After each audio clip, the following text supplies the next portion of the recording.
Hello art friends, it's Carolyn here today, working on day 3 of my 100-day challenge of creativity.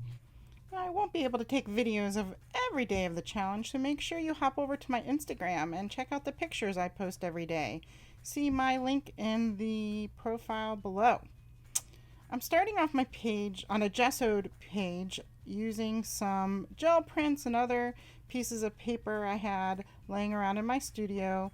I'm gluing it on with some decoupage, and this will just give me a nice foundation so I'm not looking at that dreaded white page.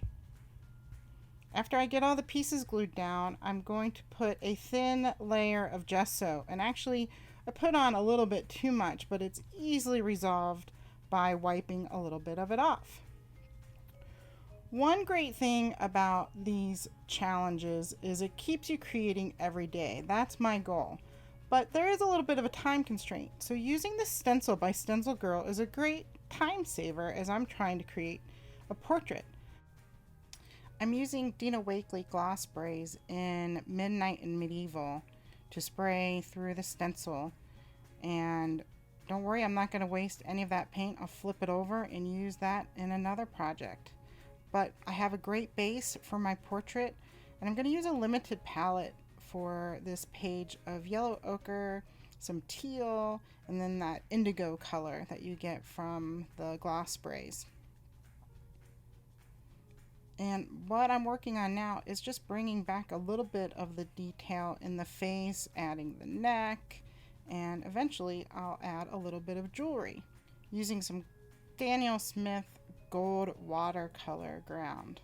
So enjoy watching the rest of the video. I hope this inspires you to go create something.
Thank you for watching. Please remember to subscribe, hit that notification bell, comment, give us a thumbs up, and share.